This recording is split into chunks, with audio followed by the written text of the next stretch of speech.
Hey guys, it's MadameWario. Welcome back to more Mario Party Evolution, where we analyze various Mario Party topics throughout the franchise. In today's episode, I will be analyzing my favorite minigame of all time, Facelift.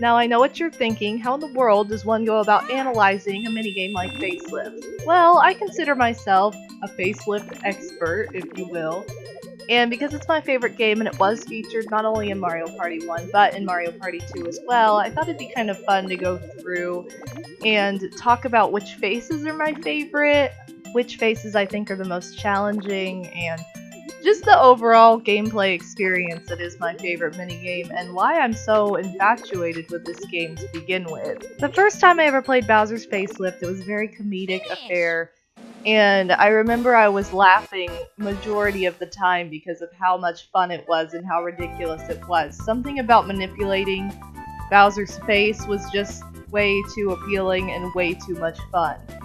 Now, I love all the facial choices in the first game for Facelift. I think it was fantastic how really you only have a handful of different faces, but they all offered unique challenges.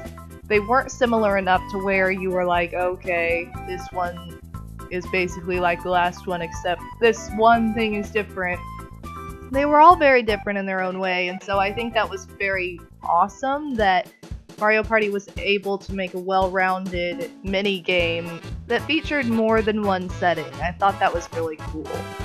And most mini-games aren't like that. Most mini-games, it's the same story every time for the most part. If you notice my top 3 choices for my Mario Party 1 mini-games, you'll notice that every single one of those mini-games chosen has a different element that makes it unique every single time you play. It's never the same game twice, and what I mean by that is there's something about the minigame that changes every time you get it. So for example, Bowser's face changes every single time you get Facelift. In Mario Bandstand, you play a different instrument or a different role. In Crazy Cutter, you get a different character to cut out every time. That's what keeps a minigame fresh. That's what keeps it different, new, moving, and really interesting. And so I wanted to kind of analyze that and point that out because I feel like a lot of people in the comments that I have seen have hated on various minigames with no good reason other than they just straight up don't like it, which is fine. I mean, I guess that makes sense, but with no real reasoning behind it. Kind of like I did with the previous episode of Mario Party Evolution, I want to defend what makes certain minigames better than others in my eyes, and that is part of it. I think a lot of people get tied up in controls and not liking the control mechanic, and I'm definitely one of those people sometimes as well. With these particular minigames though, I never felt like that was a big issue. Anyway, especially Facelift. Facelift's totally straightforward. Really, there is no control issue whatsoever in this game, I don't think. So that's why I say that it's the best one and it's my favorite. Now moving on to Mario Party 2's version of Facelift. This is where Bowser bit the dust and the other characters stepped up to the plate. Now there's still only the 6 main characters. So you've got Mario, Luigi, Wario, Yoshi, Peach, and DK.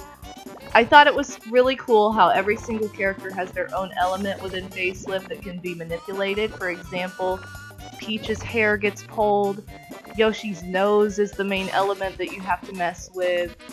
The bros, all 3 of them, because I'm going to include Wario in this, so Mario, Luigi, and Wario all have pretty similar elements that you can manipulate. However, Wario's face featured more of mustache manipulation, for as funny as that is, and I think that's really cool that that was what was chosen for his face to be one of the main elements, and his big pink nose. I think that was really funny. If you think about it, Wario's face is a lot more angular than any of the other bros, maybe except for Waluigi, but he's not in this game, so that doesn't really matter. But, you know, you've got Mario and Luigi that have the very rounded mustaches and very round face, rounded elements on their face, and then Wario's got this angular elf-like face that's more square more of a pointy chin, like jagged, pointy features within his mustache, his ears. Pretty much everything about him is angular. So it makes for a very different experience every time you get a character, even just within the bros in the facelift version that exists in Mario Party 2. Now Donkey Kong's face, you pull at his mouth, and Monkey face. I mean, his face is similar to Yoshi's, I guess, in a way, except he's got more of a mouth that you can manipulate, whereas Yoshi just has that big old nose. So again, Mario Party 2 did a fabulous job of incorporating these elements that we loved in Mario Party 1's version of facelift into Mario Party 2.